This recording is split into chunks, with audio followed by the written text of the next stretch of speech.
we can begin. I'll begin controlling the slides.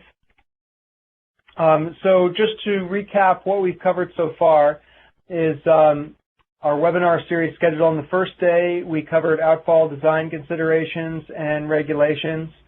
Second day, we talked about thermal discharge, and today we'll be talking about non-thermal discharge. So to go into some details here, the first presentation, field data collection, will be given by Mark Kozakowski from Alden. Mark spoke yesterday talking about data collection specifically for thermal plumes. And today he'll cover the non-thermal plumes. And then after that, Hagop Shahabian from Malcolm Perney will be giving a number of case studies, specifically talking about Ponce, Coney Island, and Camp Pendleton desalination plant. So first we have Mark Kozakowski, and I introduced Mark yesterday, but I'll be a little bit more brief today because most of the people who are on the line have been on before. But Mark has managed numerous field investigations conducted in support of NPDES permitting and design of power plant, industrial, and wastewater outfalls, environmental impact assessments of ports and harbor development, marine crossings, and marine resource development. Mark worked at Ocean Surveys, Inc. until 2008 when he joined Alden as Director of Field Services. Mark, I'll turn the floor over to you. Okay, thank you, Dave. Today what I'd like to do is I'd like to build on some of the stuff that we worked on yesterday and sort of dovetail with what Hagop is going to show with showing some case studies that Malcolm Perney has participated in. And actually I had the honor of working on some of that data for Perney back a few years ago. So in this talk, I really want to get through some ideas about, how to assess the field data needs, and then how to address those needs to, three different topics in a wastewater or industrial outfall situation. One where you have a regulatory compliance requirement, one where you're trying to do an expansion or repair, and then also talk about new construction. I want to detail some of those data collection tools, and I have a little takeaway message. Let's get right into it. When assessing our data field needs, our field data needs, and we're dealing with a wastewater and industrial discharge, the data that we collect usually goes to support either regulatory permitting or compliance testing, especially if this is for an existing discharge based on the SPDES or the NIFTI's permitting.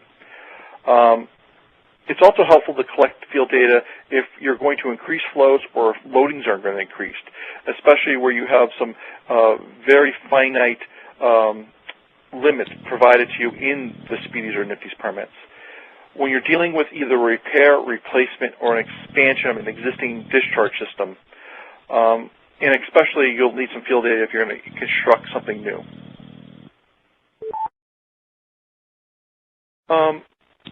In assessing our field data needs, for a normal regulatory compliance monitoring, especially where your permit is going to be revisited every 5 years, it's probably very important to do some field verifications of that discharge plume.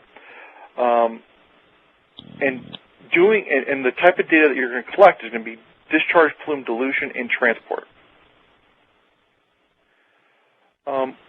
We're also dealing with an increase to the pollutant load or an increase to the overall flow. You'll probably want to do the same thing. You want to verify plume dynamics, dilution, and transport. The reason is real-world field measurements usually show that you have greater dilution than was ever anticipated or calculated.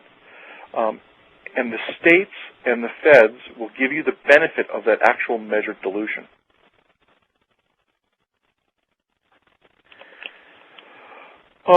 When we're dealing with a repair, a construction, some type of physical expansion of the plant or outfall, data collection will come in handy in 4 specific areas. It'll come in handy when we're going to do the permitting, during the engineering design and assessment, during a monitoring of the construction activity, which is something that is becoming more and more important when you're trying to do some type of construction or change, especially in an estuarine or ocean environment. the regulators are now asking you that you monitor that construction activity to make sure that things like turbidity or fisheries aren't impacted. And they also, we want to make sure that we are prepared to collect some post-construction monitoring to show that what we've done is actually working as we believe it should. Where we are just doing revisiting an existing NPDES or SPDES permit, and we want to look at the dilution of an existing outfall, it's pretty important to work up and probably do a dye tracer study and support this with some amount of in-situ water quality monitoring, velocity monitoring, and water level monitoring, and also collect some detailed bathymetry. Using all this data together, we can input it into a numerical model and try to understand what's going on with this plume. Dye tracer studies are actually very straightforward. They provide you with very concrete data on plume dynamics, and regulators really like the outputs, the data from these type of studies, because it gives them a real-world visual view of what is going on with the plume.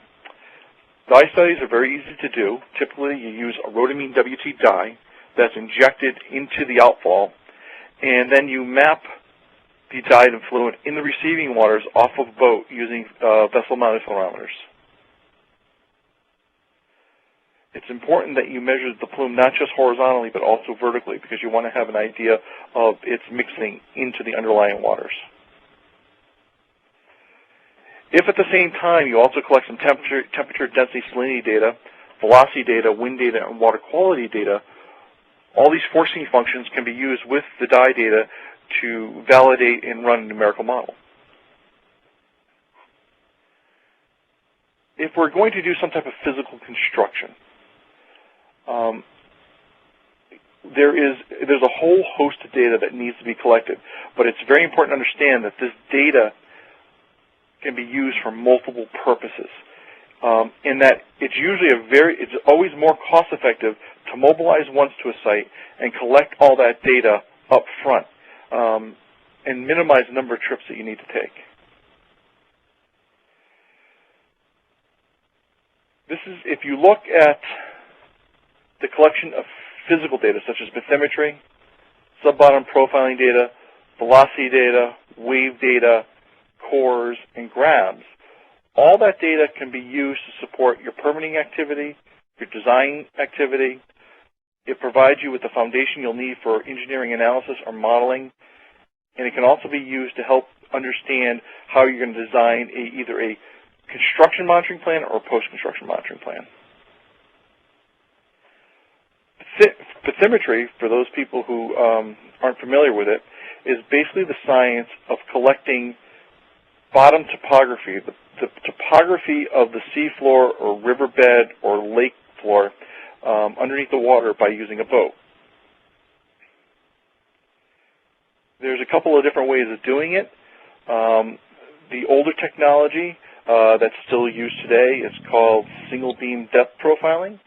That's where you use an acoustic sound source that beams a sound beam to the bottom, and you measure the return wave to the boat that gives you an idea. It gives you the depth of the bottom below the boat surface, which is recorded usually either on an analog piece of paper or digitally.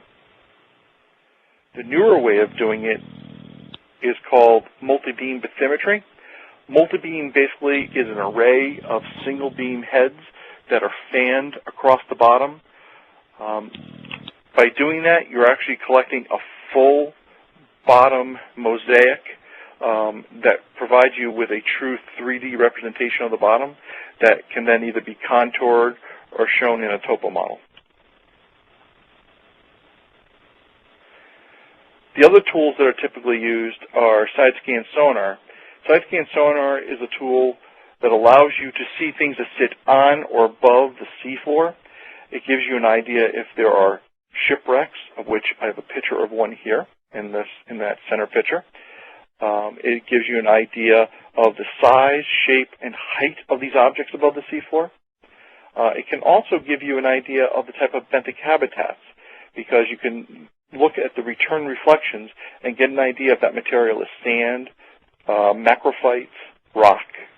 So it provides you with a tool for picking routes, let's say if we're building an outfall. The other piece of data that's very, very important when you're going to build an outfall is to get an idea of what the underlying bed material is below the seafloor. This is typically done in two ways. One is collecting by using sub-bottom profiling, which basically illuminates the upper 10 to 50 feet of the seafloor and shows you the different reflectors that reside below the seafloor. So in this picture to the right, we see the first reflector, which is the seafloor, and the bottom reflector, which represents, in this case, we know because we did some coring, which is represented by this dashed line, that there is a margin between softer upper sediments and harder silty sand sediments, sort of a glacial till or glacial outwash. This type of data allows engineers to make determinations on bed stability and also on bedding and how to install. Using remotely operated vehicles, we can actually get eyes on the bottom, especially when you're talking about extremely deep water or very cold water. Using an ROV allows you to get your eyes to see exactly what is down there, and it can be extremely helpful. In a case that Agap is going to show later on, he's going to show an actual picture that we took using ROV of the an actual port on the Ponce diffuser and how it's operating. As I said before, you can use side scan and underwater. You can use side scan to show benthic habitats, but you can also use side scan when coupled with underwater video to get an actual visual representation of what that side scan is showing. And these two side-by-side pictures, these were actually taken in the Dominican Republic to support the design of an outfall diffuser. We see what the side scan image looks like as compared to an actual bottom picture that shows you the roughness and the type of materials that are made up in that acoustic picture on the top.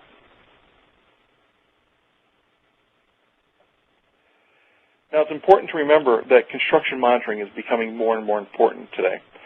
Regulators are putting in their permits, not only when you can construct things, especially when you're dealing with different biological systems such as winter flounder or oyster beds, but they're also telling you that you need to monitor that construction activity to make sure that you're not disrupting either water quality, increasing local turbidity, not creating any sound or other disturbances that are going to affect the local biological communities. They also, to some extent, also want you to make sure that you have whale and marine mammal watchers on board, because they do not want you to do things that are going to endanger these species. And they also want real-time estimates of either burials or covers to make sure the utilities that you're installing are not going to be are being installed according to permit requirements.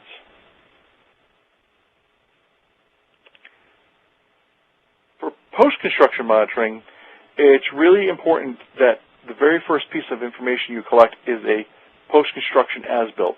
You want to make sure that what you built is where you built it, or if not exactly where you built it, where it is. Because that data needs to be posted typically to the U.S. Coast Guard to get onto the NOAA charts so people won't anchor or disturb this new utility on the seafloor. So a post-construction as-built is very important. You then should also verify your outfall operation. This can either be done through water quality monitoring if you're dealing with pollution loads. It can be done using a dye dilution study to actually look at plume dynamics and transport.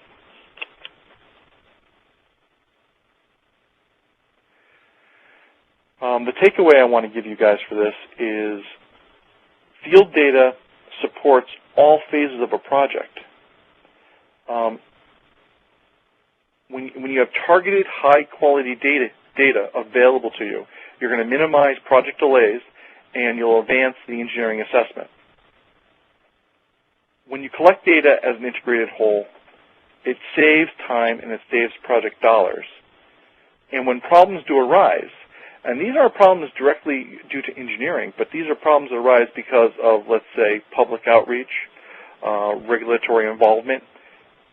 If you collect the right data sets, it'll allow you to make changes quickly and easily without having to go back out in the field and collect more data. So with that, I'd like to hand it back over to Dave, who will be introducing our next speaker. Thanks very much, Mark. Yes, I introduced Hagop Shahabian on Tuesday, but for those of you who might not have been logged in then, I'll briefly mention that he's a senior associate with Malcolm Perney. He specializes in solving hydrologic and hydraulic problems. Over his 30-plus year career, he's conducted numerous hydraulic analyses of water and wastewater treatment plants ranging from 2 to 1,270 million gallons per day in size. He also, his work also involves the design of outfall structures, large diameter transmission pipelines, as well as water hammer analyses of tunnels and pumping stations. Hagop? Thank you, Dave. Good afternoon, everybody. I spoke 2 days ago on the general concepts of outfall design and how to go about doing it from A to Z. And today I would like to present a couple of case studies that fulfill that function. First of all, I'd like to talk about Ponce outfall. This is an outfall which is the longest and deepest outfall. It's about 4 miles or so at the depth of 400 feet that we studied, designed, and constructed and monitored at the end of the construction period. We're presently working on the Coney Island outfall repairs, and I'd like to talk a bit about that. And then I'd like to talk about the industrial discharge, if you want, the Camp Pendleton outfall, which is going to be a desalination plant outfall. So, with that, let's start with Ponce. Ponce deep ocean outfall, as I said, is a few miles long, about 4 miles and 400 feet deep. Ponce is in Puerto Rico on the southern coast and goes directly to the Atlantic Ocean. For those of you who are not familiar with it, one is on the north shore. Ponce is the second largest city, and Mayaguez, which is mostly a university town, is located on the western shore. Ponce had an existing outfall, the old outfall, which is located, can you see my arrow moving? Which is located right here, was located right here. It's discharged about 18 MGD.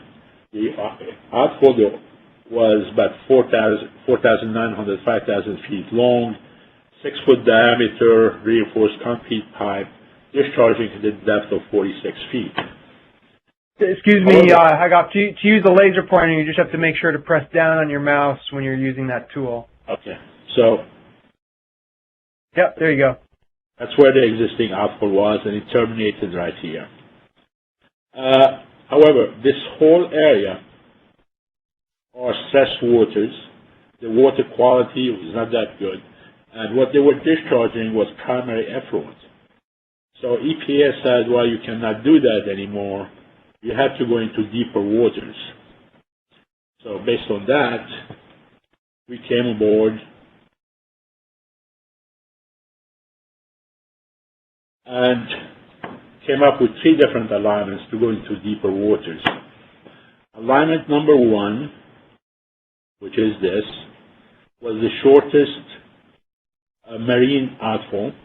Most of it was coming on land and then coming down due south to the deeper waters of the ocean. And then there was a second outfall, alternative 2, which was using the same land base and going to a deeper water, relatively shorter, and then the longest one, which was coming in here and into the deeper waters. So these alignments basically were trying to avoid these areas which are corals and therefore not a good idea to get into. With that, we went out in the field I did some seafloor bathymetry and morphology, subsurface geotechnical investigation, and sensitive marine habitat. So these were the feasibility investigations, and as Mark was saying, I guess those were all done with boats. And this is what we found during the bathymetry. This is the slope of the escarpment on the western side, the shortest alternative. And these were about 63 degrees and 57 degrees. It was basically impossible to build anything on it. So therefore, we went to the third alternative, which is this. Still steep, about 30 degrees, however, much more doable because the slopes were relatively constant. With this 30-degree angle and going down to 400 feet, this is basically where the alpha was going to terminate. Okay. The reason for going to that depth of water was that the plume discharge would be trapped in the deeper waters of the ocean and not surface at all, and therefore not affect the distress waters that we were dealing with.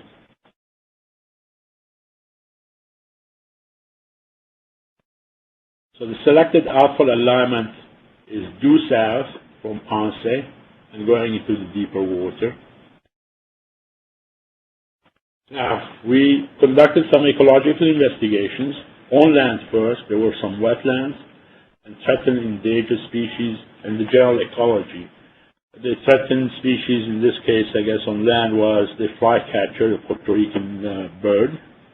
And these are the mangroves that we are seeing there. So we had to mitigate those aspects of it. In the ocean, as I mentioned, the coral reefs need to be avoided. There were fish habitats, benthic, those were investigations that were conducted, and also marine mammals. The marine mammals we're talking about in here are the West Indian manatees, which are on the endangered species. And if we were to construct anything and do any activities, we had to take into consideration what were going to happen to these mammals. The underwater surveys of the corals were done by diving and using the quadrat survey method. For those of you who are not familiar, basically what they do is align different squares, different size squares, and in each square a detailed investigation or survey is done as to what type of corals are there and what is it that is happening with them. So the surveys would be done before and after construction just to make sure that nothing has been disturbed or mitigating measures need to be taken. The benthic sampling was done on both, as Mark was talking about. So here are the samples collected, sieved, and so they will be sent to the laboratory for analysis. This is getting ahead of myself. Those are the mammals that we're talking about, the manatees. During construction, a survey was done to be able to determine where the manatees were, to be able to avoid it. And my understanding is that the temporary jetty was built over here, and the manatees start segregating under the jetty because that was something new, plus the workers over there were feeding them with lettuce. So that took care of the manatee problem because all the manatees were segregated here, and that left us the whole ocean to walk without injuring them.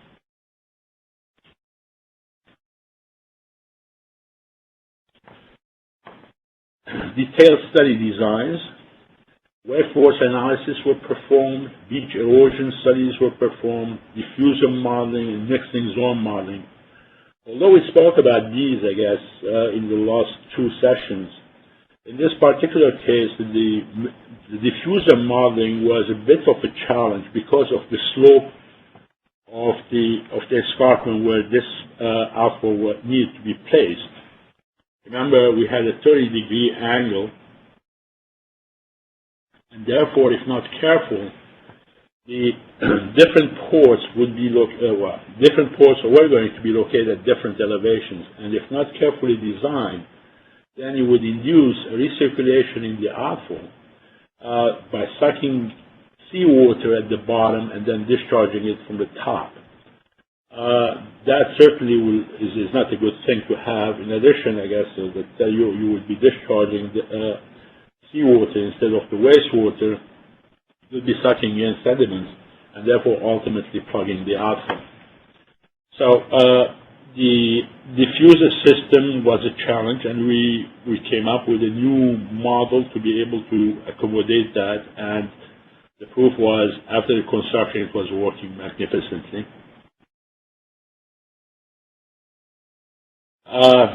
Temperature, salinity, and density profiles were obtained. I guess Mark basically worked on us to be able to get those. Those are depth on the y-axis, and then we would have the temperature variations with the salinity and the density. This is, in the density, if you were to look at this is the pycnocline, basically a sharp differentiation in density at certain depths in the water, which basically traps the plume in the lower region. These depths varied between elevations of 200 and 180 feet, so therefore anything that we were discharging at depth of 200 was being trapped in this area and dispersed up to sea. This is an individual plume model that was developed. Basically, it shows how the plume is discharged and how it spreads around, and what dilutions you would be getting individually. And this is a three-dimensional configuration of that.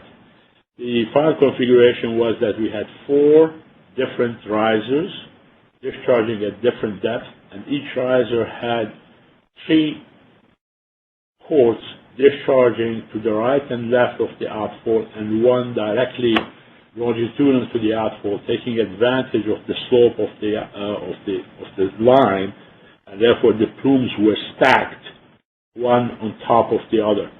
So this is a three-dimensional representation of that aspect. The water quality analysis that was done was using clean techniques. This is a good thing to have because the clean techniques allows you to go to a much lower concentrations, especially for metals. And that is to your advantage because then you'll be able to have additional, or on paper at least, additional assimilative capacity of the waters that you can show to the regulators. In this particular case, these are the rosettes taking different samples at different depths and to conduct the water quality analysis. This was built specially for the Ponce outfall. Regulatory compliance was very extensive in this case. We had the Puerto Rico regulations, EIS preparation.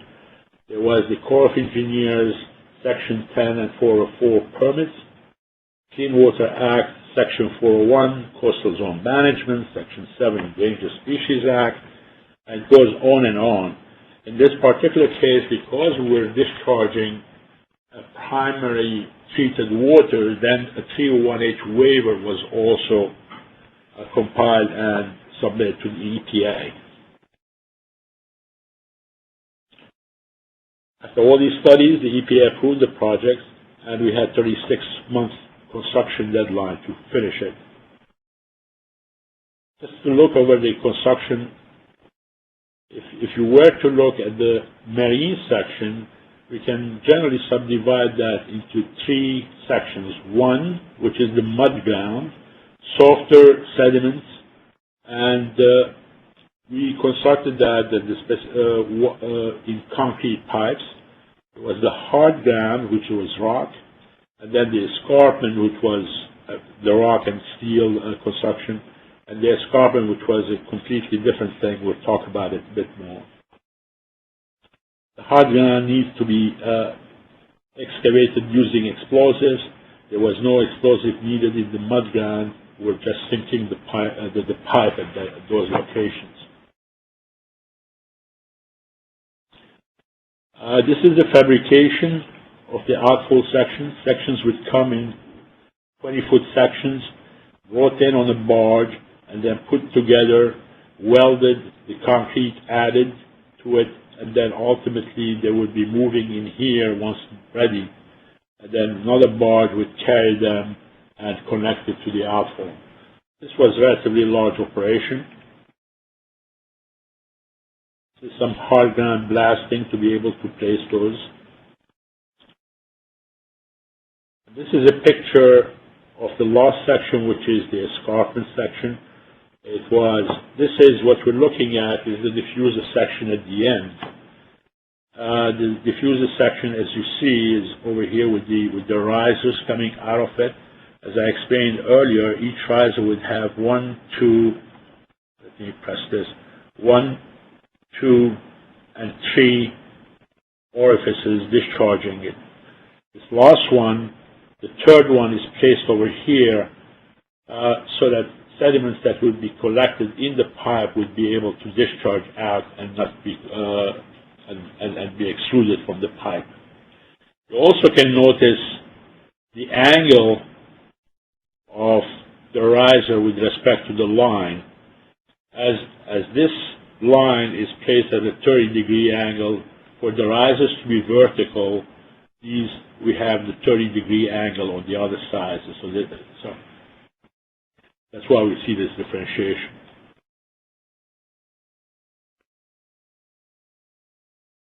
So the final outfall statistics, there were 200 feet sections each, 200 tons, 4-foot diameter inside, and because of concrete coating of the steel portions, the outside diameter was over 5 feet. The discharge depth, the last one, is at 393 feet, a total depth length of about 3.6 miles. This is a CFD representation of all the outfalls working at the same time. You can see some differentiations of the prunes depending on that particular density profile at that particular day. There was a requirement for post-construction monitoring because of the 301H waiver, and that was at pre-selected stations on a quarterly basis. We had to go in and take water quality samples, CTDs, current measurements, benthic sampling, fish survey programs. This data was to be used to perform mixing zone validation, which basically determines how much dilutions you are actually getting with the outfall. And also, the data was to be used to demonstrate to the EPA that this project would have no impact on the environment around Ponce.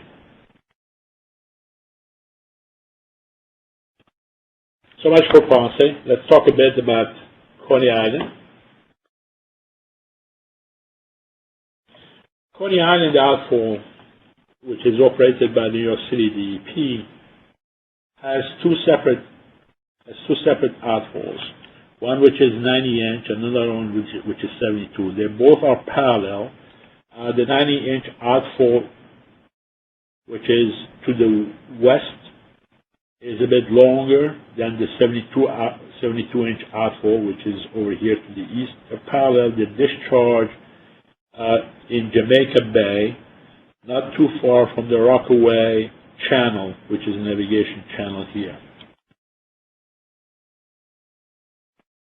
If we were to look a bit more, this is the project area that we will be talking about. Now, the 72-inch outfall ends in a diffuser system over here, and it was built in the 30s.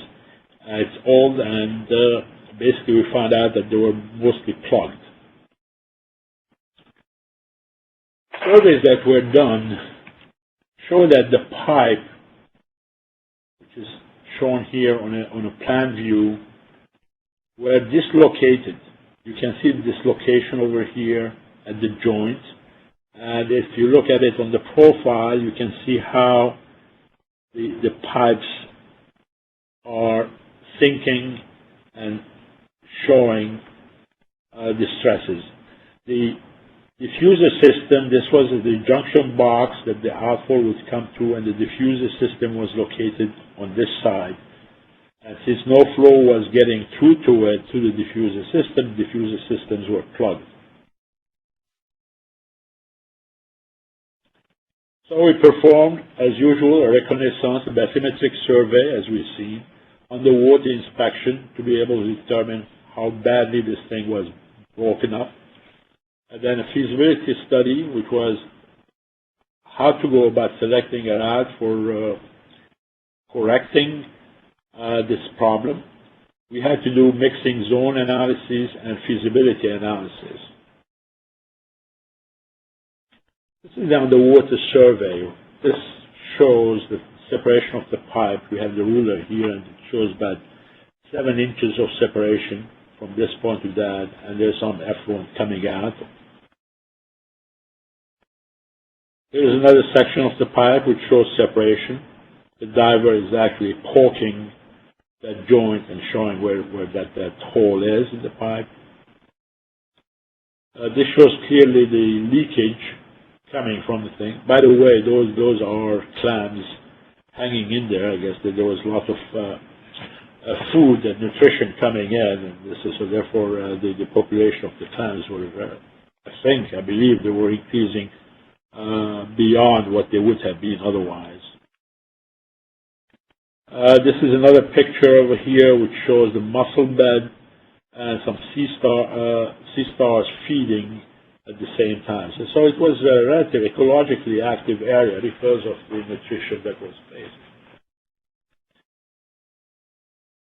So detailed studies were conducted after the surveys were done. This included geophysical analysis, water quality analysis, benthic analysis, cultural analysis, because we didn't know what was there, and then the detailed design with construction drawings, contract specification, cost estimates were performed.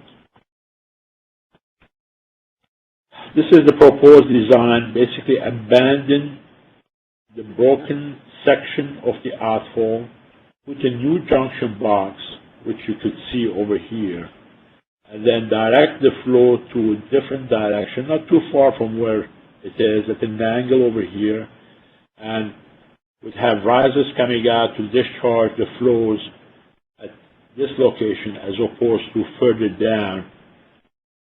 The mixing zone analysis showed that we'd be getting the dilutions that we want, and this route appeared to be doable, feasible, and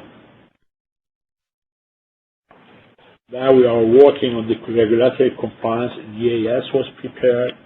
We're working with the Corps of Engineers for the 401 permit, which involved having Coast Guard give us the approvals, and also the Fish and Wildlife Services. Of course, this whole thing is driven by the SPDES permits, so therefore the New York State DEC is involved in reviewing the design and the water quality studies that were performed. So there's a lot of regulatory involvement in here, although it's not a new construction but a repair. Finally, I would like to talk a bit about another project, which is the Camp Pendleton desalination plant.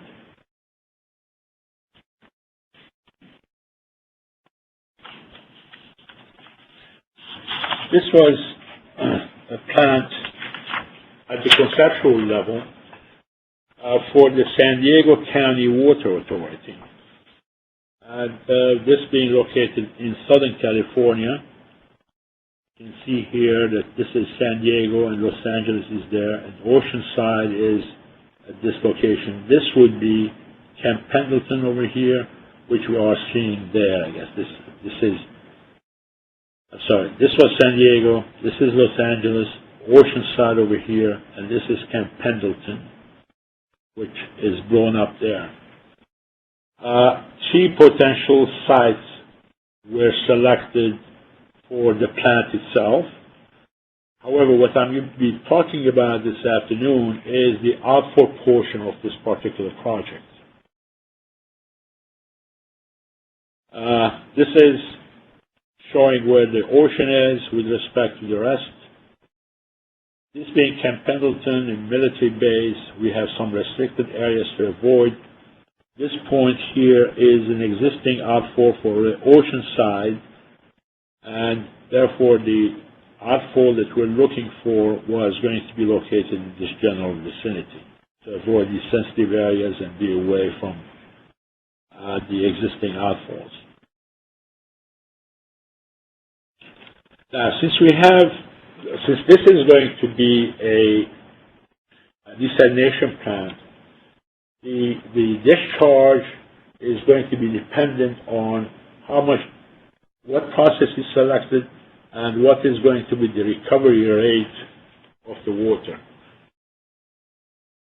Remember, for a desal plant, what is happening is that we are taking seawater in, filtering out the fresh portion of it, and the salts are concentrated in the brine side, which is going to be discharged back into the ocean. So depending on how efficient the recovery is, you can get up to 45% or 60% of the influent waters. Meaning that if you have, if you bring in 100 mgd, at this rate, you'll be getting only 45 mgd of fresh water and discharging back 55 mgd to the ocean. While over here, if you're bringing in 100 mgd in, 60 mgd is going to be fresh water and 40 mgd is going to be discharged back into the ocean.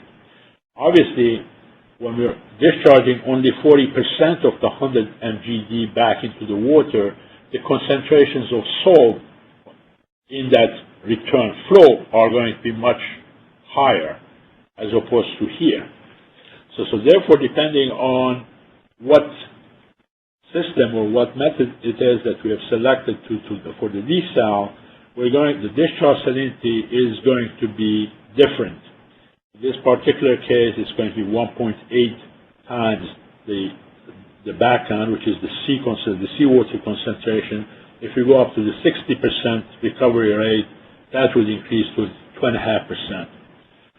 We also have variation as to what is it that the regulators are going to allow for increase in salinity at the edge of the ZID, the mixing zone.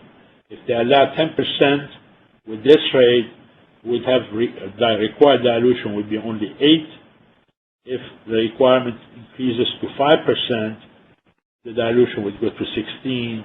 And the same way, we would have 15 and 30 dilution requirements if we go with the 60% with the 5% increase.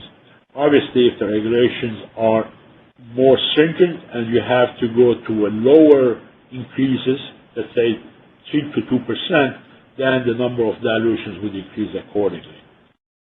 So this was a sensitivity table that shows you how you can look at the whole thing and see what are the needs of what type of dilution needs you have for this particular for any particular project. This was simple because we are dealing with seawater coming in and seawater going out. This is the mixing zone analysis that was performed. This shows some CFD models in here. It shows the variation of the plume and the dilutions that you are getting depending on the velocity of discharge and the ambient velocity. Remember, normally in wastewater, the dilutions are obtained with two different functions. One is the momentum, which is dependent on the velocity of the discharge, and the second one is the buoyancy. The wastewater being warmer would tend to rise in the sea. However, this brine being denser than the seawater would be sinking as opposed to rising. So the dilutions that you would be getting in a condition like this with the negatively buoyant plumes are relatively smaller than what you would get normally under a wastewater condition. So in this particular case, with 11 feet per second discharging and then the velocity, ambient velocity of 0.5 0.05 feet per second. This would be the baseline and how much dilution we'll be getting. If we were to increase, if the ambient velocity had increased to half a foot per second, then the plume would be going into longer path and therefore you would have more dilutions. Same way, if we were to increase the discharge velocity from 11 to 22 feet per second, then you can see visually that the plume is getting into higher and going into longer path, so therefore the dilutions increase. And this is the maximum that we tried at for this particular thing. 22 feet per second coming out of the plume, and then half a foot per second ambient velocity. So this shows the variations that you can get and how much you can discharge. So sensitivity analysis was performed to see how big an orifice or how much to discharge from each orifice to be able to obtain the dilutions that we had computed and we looked at earlier.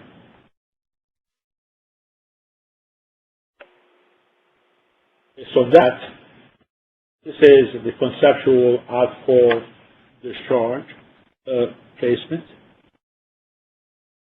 This is going to go to a depth of about 100 feet. It's going to be a Y section, 1,000 feet on each side. This configuration was selected because they are planning on building this desal plant in stages, the first stage being 50 MGD and then increasing maybe to 100 or even to 150. So in the case of the 50 MGD, you would be able to utilize only one leg of the Y, and then when the flows do increase, you would open up this section. The construction would be done simultaneously because that would save you money, and then the orifices would be open depending on the number of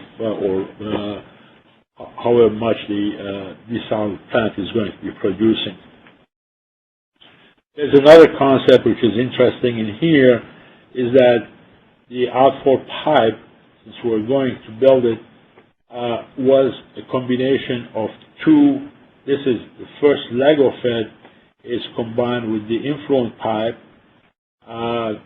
Conceptually, it was going to be a 16-foot diameter tunnel with a 8-foot diameter pipe in it for the outfall, continuing on while the influent would be brought in to the plant from this location out. So as you can see, the principle of building the outfall are the same, the permitting requirements are the same. However, in this case, excuse me, in this case, the analysis of the plumes and the mixing zone are different because you have a negatively buoyant condition, and therefore you'll be getting relatively less dilution per pore than you would be doing otherwise. However, for 150 MGD, 2,000 foot length diffuser is not extravagant. So on the first day, we looked at general approach, how to go about doing an outfall, what are the steps to go about it, the various elements outlined on the previous day, which include the regulatory requirements, the modeling aspect specifically, and the marine surveys that Mark talked about today. And we had three examples of varying application of the basic elements today. The major differentiation between physical modification of outfalls and is really, if you look at the regulations themselves, they are not going to be different if you're building a new outfall or modifying an existing one. You have to go through the hoops of all the regulations. For the Corps of Engineers is going to be involved, the Coast Guard is going to be involved. Some of the engineering studies might be a bit less. However, you still have to do something, detailed analysis, as we've done for the Coney Island outfall. The only time that you are dealing with an outfall and you have less of a regulatory requirement is when you are not changing the physical configuration of the outfall. In other words, you are not doing any construction in the ocean or the sea or the river, but you might be increasing the flows that you'll be discharging to the existing outfall, or the characteristics of the effluent are changing, so therefore the NPDES permit needs to change. At that point, and I think Mark talked about that, so you'll be doing some dye testing, you'll be doing tabletop models for the mixing zone and dealing with the regulators who are in charge of the SPDS or the NPDES permit. So in that case, I guess it would be a simpler thing to adjust your NPDES permit than going back if you should and physically modifying the outfall. When you are physically modifying it, then regulatory aspects are going to be, again, tremendously more complicated, and you have to take into consideration the length of time that it's going to take to get all the permits required. With that, I'll open the floors to questions. Thanks very much, Hagop. And everyone, please go ahead and begin entering your questions into the Q&A tab. One question that came in, Hagop, was about the Coney Island discharge. Was that for a secondary effluent? Yes, it is. Okay. All treatment plants in New York City, I guess, are secondary treatments. And so therefore, this is not the Ponce outfall. It was not the primary treated water. It's secondary treated. Right. Okay. So actually, Tony was adding to that, saying online here that the Coney Island is a secondary plant. The driver was at the pipe, was undermined and broken. With Ponce, the discharge was primary effluent under Section 301H of the Clean Water Act, and 301H obviates the need for the applicant, in this case the PRASA, the need to upgrade the plant to secondary. Please, folks, enter any other questions you might have. I have a question, Hagop, which was regarding the brine discharge. I thought I understood you to say that as far as permitting, that's really not any different than any other kind of pollutant outfall. Is that right? Are there no other we have to be careful because in this case we're dealing in California. And no, the permitting actually are going to be much more complicated. For the construction of the outfall, it might be correct. However, for the obtention of the permits to discharge, that's going to be a different animal. Okay. Okay, and you have to take into consideration this is California. The coastal zone, is going to be very important, and the whole aspect of regulatory are going to be a tremendous hurdle to get over it, much more than the engineering hurdles. Right. Okay. While we wait for other questions, I can just summarize here that Mark talked about the field data collection, and then Hagop covered some very interesting and wide-ranging case studies, everything from primary wastewater to secondary to brine discharge. Please feel free to take down email addresses here if you want to ask questions privately or separately. It looks like we have another one that's come in here. There's a question, any experience with FRP pipe for outfalls? Yes. Do you want to, is there anything to add to that, Hagop? Any special considerations for FRP?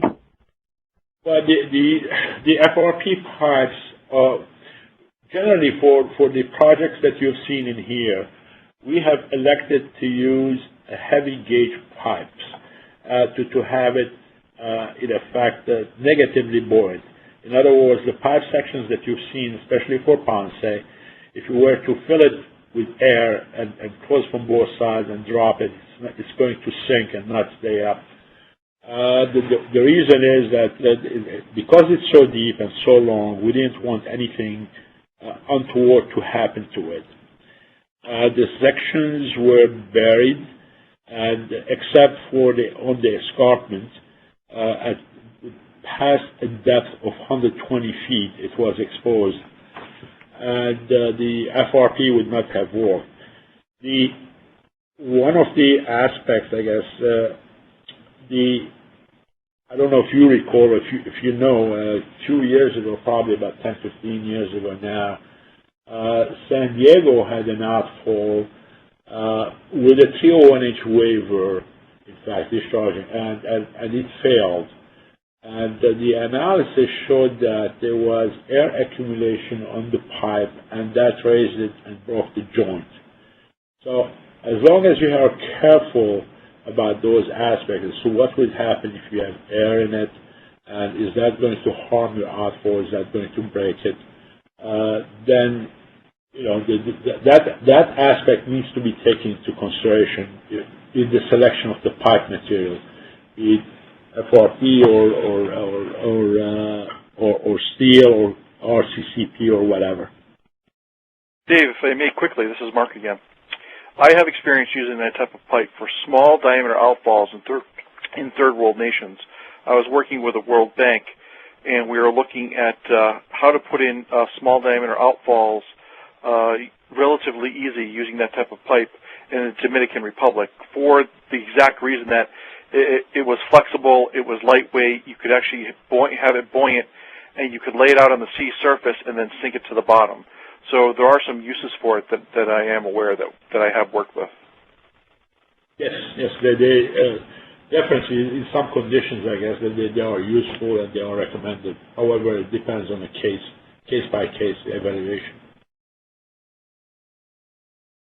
Okay, good. We don't have any other questions being asked. Mark or Hagop, do you have anything else to add? No, I just would like to thank the audience, I guess, for participating in this series. Okay, great. Well, thanks to the speakers.